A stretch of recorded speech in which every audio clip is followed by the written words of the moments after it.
Hi everybody, this is Saad.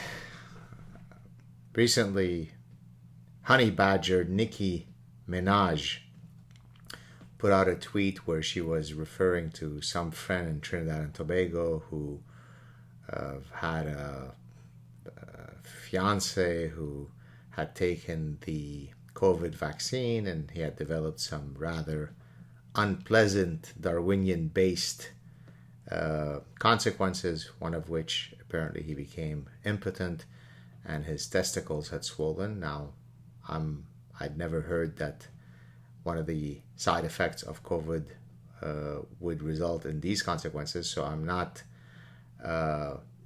commenting about the veracity of that link, but all sorts of people then got upset because she said, hey, be careful, choose wisely, get all the information. She didn't say don't take the vaccine. She didn't say take the vaccine. She simply weighed in, as any free human being in a free society ought to do.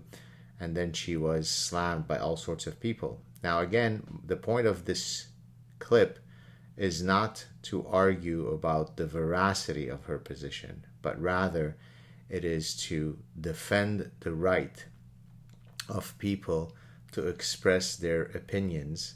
She's not a medical doctor. She's not a scientist. She's not a one of our luminary intellectuals, but she is a person who has a brain, and she navigates the world through interacting with that brain.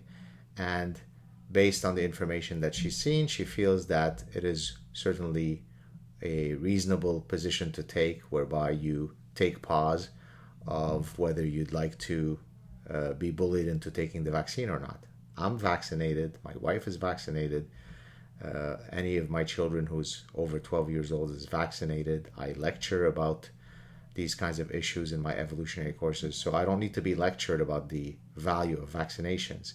But what I do admire is someone who says, I will not be bullied. And if you go to her Twitter feed, she engages people. She fights back. She digs into her position.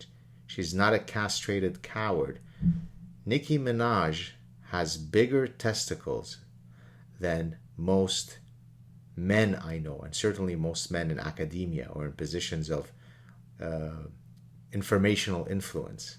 So to the guy that she knows in Trinidad and Tobago who had swollen testicles, well, her testicles are too big for any room. And I appreciate that. I admire that.